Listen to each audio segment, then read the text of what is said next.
Next on Currents News, George H.W. Bush's home in Texas, engine 4141 taking the 41st president to his final resting place.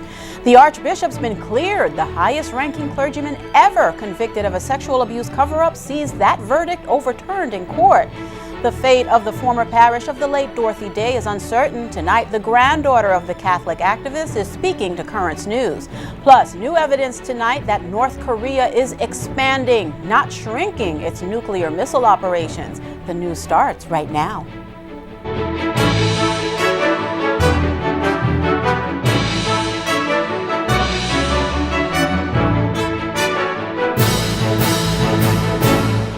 Our glory, George, was to have had you as our president and as such a friend. Former Secretary of State and fellow Texan Jim Baker delivering a final farewell to the late President George H.W. Bush.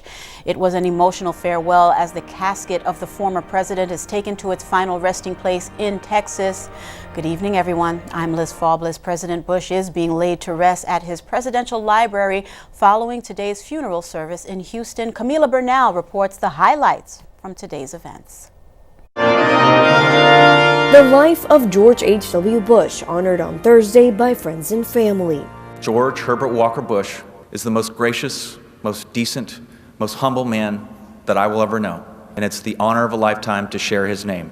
Former Secretary of State James Baker delivered a eulogy for his best friend, recounting the president's many accomplishments. After becoming the youngest naval aviator, he served in increasingly responsible positions on behalf of his country. And giving insight into the man behind the presidency. George Bush was a charter member of the greatest generation. His humor. He would look at me and he'd say, "Baker, if you're so smart, why am I president and you're not?"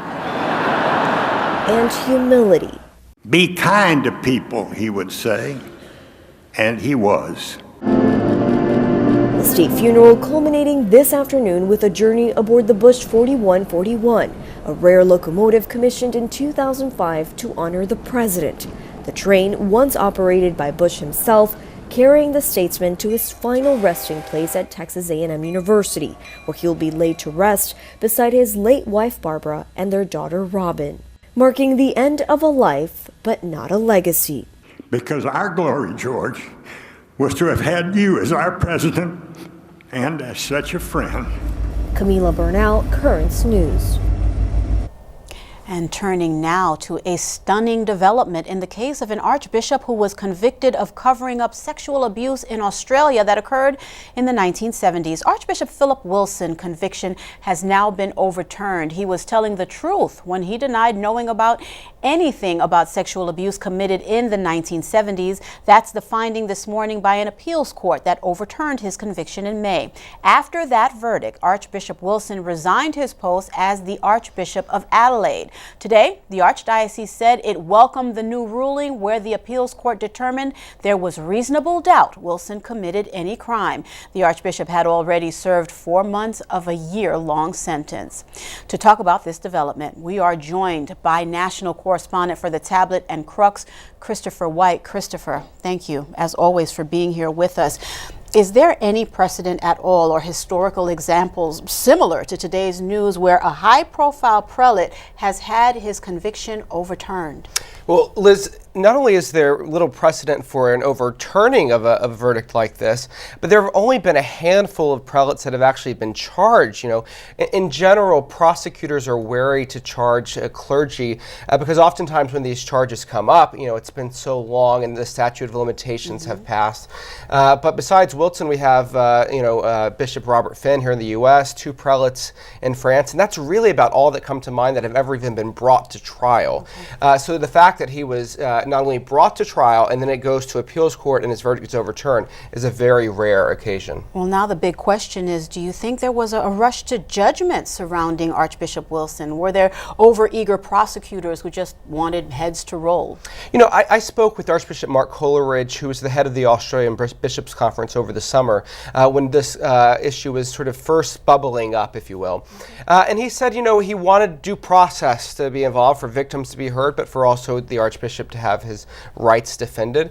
But he said he couldn't help but just sort of lament the fact that within Australia there is a sort of anti-clerical sentiment, and because the clergy abuse crisis has been so great within the country, that it really is difficult for folks to get a fair trial, and that's certainly a factor that has to be weighed in this. Christopher, let's talk about what we have learned here in the United States. Since the Dallas Charter in 2002, U.S. bishops have sought to curb sexual abuse and punish offenders. So has there been any overreach or cases where due process has been denied? Yeah, Liz, in fact, within the Dallas Charter, part of the bishop's commitment that they make is that if there are priests that are brought forward for clerical sex abuse and found not guilty, that they will make every effort possible to restore this prelate's good name. Of course, that's really hard to do after the fact, because once someone's name has been sort of surfaced out there, it's a difficult thing. And you know, there are stories out there, multiple stories of priests showing up in Rome saying, "Who do I have to talk to have my case heard? I'm innocent, I'm innocent, I'm innocent." So it's very difficult to navigate this fine line between justice for all parties involved. And that being said, what might the Wilson exoneration mean for the efforts of priests to publish the names of priests accused of sexual abuse? Yeah, one of the things that came out of the U.S. Bishops meeting in Baltimore last month was this real sort of desire for priests to publish the list of all clergy accused of abuse. But the question is the language involved, because so often the language that is used is that of credibly accused. What does it mean to be credibly accused? Most people, say we've got to have more evidence than that. It has to be substantiated evidence, not just credible claims. And so one of the things the U.S. bishops are doing is looking to sort of unify all of their standards across the board. What are the long-lasting effects now of clearing the Archbishop's name?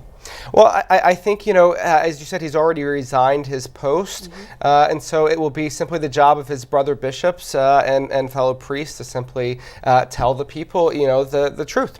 And that's what we're all sort of relying on here. A question I always pose to you, Christopher, what's next? Where do we go from here? Well, of course, in Australia, the country's been roiled by sexual abuse. Here, obviously, we'll turn what we talked to yesterday, Liz. We'll turn to the Vatican, where Pope Francis has called a global summit in February to address this issue across the board. And we'll see if there's some sort of universal solution to move us all forward as one church. Thank you, Christopher, as always, for some very important insight on this story. History-making news from Pope Francis this morning. He'll be the first pontiff ever to go to the United Arab Emirates. Melissa Butts reports he's making the landmark journey to promote stronger Christian-Muslim relations.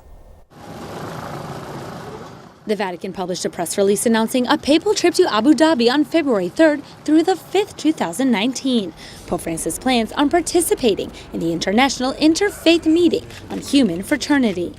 The visit is in response to an invitation by the Catholic Church and the Crown Prince of Abu Dhabi, Mohammed bin Zayed, the Deputy Supreme Commander of the UAE Armed Forces. He visited the Pope in 2016 at the Vatican. The theme of the trip has been chosen as Make Me a Channel of Your Peace, after St. Francis of Assisi. The goal is for Pope Francis's visit to spread the peace of God within the hearts of all people. The Pope is very much convinced that all people of goodwill can agree on this and should be working for peace. The Pope really sees peace also as a solution to so many problems of poverty in the world. He will continue interreligious dialogue like he did during his visit to Egypt in April 2017. The Pope has often talked about what he calls the culture of encounter. And this is really a perfect example of that. It's dialogue with other religions, and specifically in this case with Muslims. An olive branch which Pope Francis often gifts to visitors is in the mouth of the dove. It's a symbol of the country as a herald of peace. A majority Muslim population, around 10% of the citizens of the UAE are Catholics. In 2007, they entered into full diplomatic relations with the Vatican. Pope Francis will be the first pope to visit this country. From Dubai, His Highness Sheikh Mohammed tweeted upon hearing the news saying it will be a visit that will strengthen our ties and understanding of each other. At the Vatican, Melissa Butts, Currents News. Back to you in New York, Liz. All right, Melissa, thank you. The Archdiocese of New York is responding to a group of people protesting the future of a decommissioned church, the former parish and funeral location for social activist and sainthood candidate Dorothy Day. One of the proposals turns the site into luxury housing. Activists don't want that to happen. But as Emily Drewby reports from Manhattan, the reality is many parishes rely on their existing properties to keep the church alive. That one was signed by...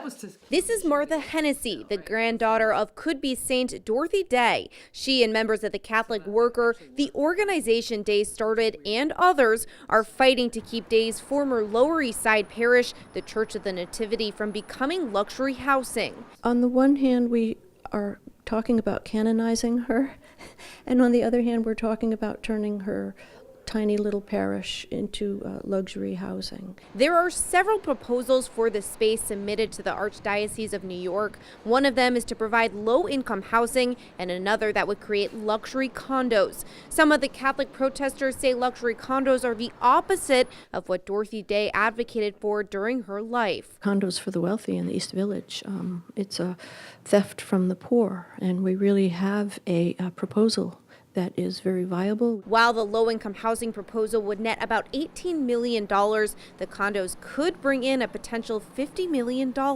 Money which, in a statement to the Catholic News Service, the communications director for the Archdiocese of New York, Joseph Zwilling, explains the parish needs to receive fair market value for the property so that the parish and the Archdiocese can continue to meet the pastoral, charitable, educational, and housing needs of the people we serve.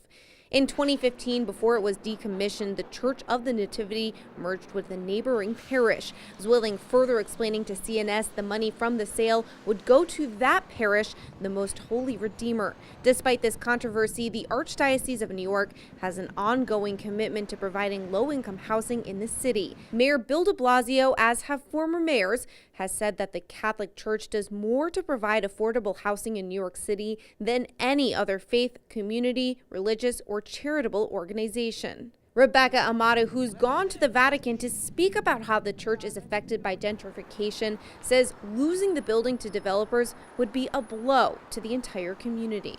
It would just be another nail in the coffin of this neighborhood. This is a neighborhood that's been gentrifying for a long time, but it's really sped up in the last 18 years or so, and really in the last few years. The fate of former churches has become an international topic of conversation and was the focal point at a recent Vatican conference. As far as the former Church of the Nativity goes, a decision has yet to be finalized. In the Lower East Side, Emily Druby, Currents News. A squad of New York police officers has evicted a homeless man from the street. 61-year-old Thomas Harris had been camped out for weeks in Brooklyn on the corner of Parkside and Ocean Avenues. It took 20 members of the NYPD 2 hours to remove him from that spot and haul him away about half of his possessions. Harris had been served a formal eviction notice by the Department of Homeless Services on Friday, which he tore up. He lost part of his left leg when he was hit by a train in 2012. Here, all of America, all in Long Island, all upstate New York, people living on the side of the road with this stuff, selling this stuff. Only in New York, you're running behind him. He's homeless. Harris was given a civil summons for storing property on the sidewalk, which is punishable by a maximum $100 fine. Now he lives just 4 blocks from his former spot. There's a lot more news headed your way. New evidence tonight that North Korea might be beefing up its nuclear missile operation. We'll show you. The infant Jesus in a cage. The exhibit is causing a stir at the parish where it's on display. Stay tuned. Tablet editor Jorge Dominguez will be here with an update on how you can make a brighter Christmas. And do you have a story idea? Something happening in your parish we should know about? We want to hear from you. Keep this email handy. newstips@desalesmedia.org. We'll be right back.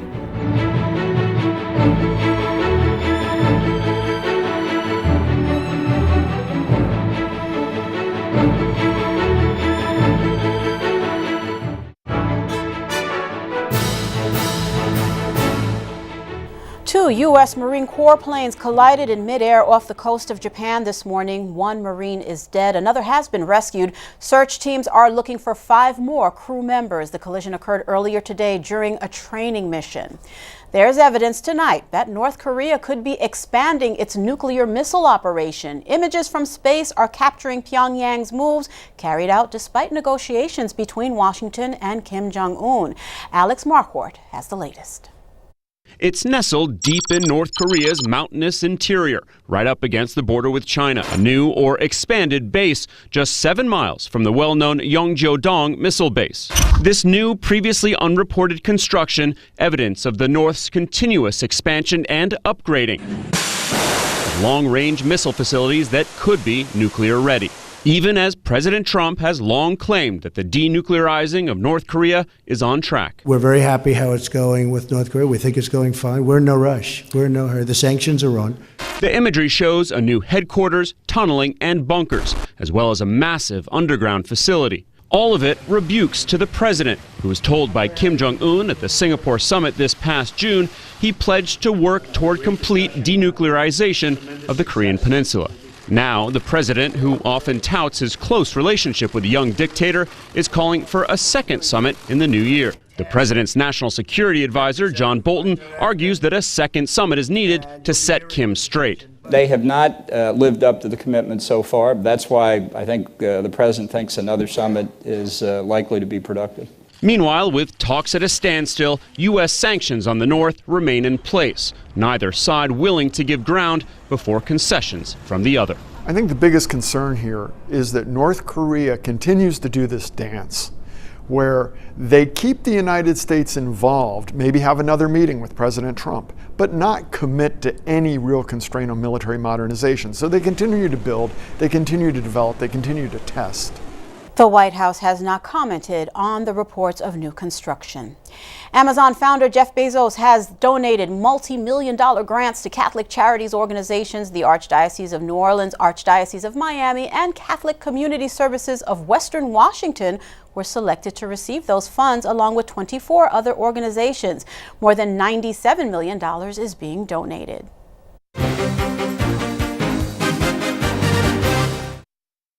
Tonight, a special look at the latest edition of The Tablet. Editor-in-Chief Jorge Dominguez is here with an update on the Bright Christmas campaign. Jorge, as always, thank you so much for being here. Thank you, Liz. For those of us who do not know, tell us what the Bright Christmas campaign is. Well, the Bright Christmas campaign is something that the Tablet have done for almost half a century. And we ask people to send monies. With that money from the campaign, we help parishes and groups of the diocese to help children celebrate Christmas in the parishes and those groups. And I know it's a very special cause. How's the campaign going so far? Well, we are happy with the campaign, but as usual, we need more. Okay. We are behind last year, and we really, we are asking for help, and we are also asking for requests. If you have a request, please, contact us for your request too, because groups in the parishes and parishes can request money from the campaign. Well, having said that, how do people at home help? Well, what you have to do is you have to write a check to the Bright Christmas campaign and send it to our address, 1712 10th Avenue, Brooklyn, New York, 11215. All right. Well, speaking of Bright Christmas, I need you to give us a quick preview. How's this week paper showcasing the Christmas season? Well, the first thing that we have to do is we are in Advent. We are preparing for Christmas. So the Bishop columns and several articles are about the spirit of Advent, how we prepare for Christmas. But that preparation have like a more festive mood in other pages. Like, for example, in the back page, you are going to see, the Christmas decorations in the St. Dominic's parish. It was a parish that was recently renovated. It was like a coming out party for them. It's beautiful. And we have a beautiful story too about a law office that they do a special arrangement every year and invite people from the community. There are two beautiful stories there. Always some great stuff in the Tablet. Thank you so much, Jorge. Supporting the Tablet ensures that Catholic journalism will thrive well into the future. These are stories that oftentimes can't be found anywhere else. Subscribe to the Tablet right now. You save up to 55%. Go to the website, thetablet.org/home55, or you can call 1-877-883-8356. And still to come on Currents News, reaction to a controversial Christmas display. The infant Jesus is in a cage. And stay tuned for important information about a recall of medicine for children. We'll be right back.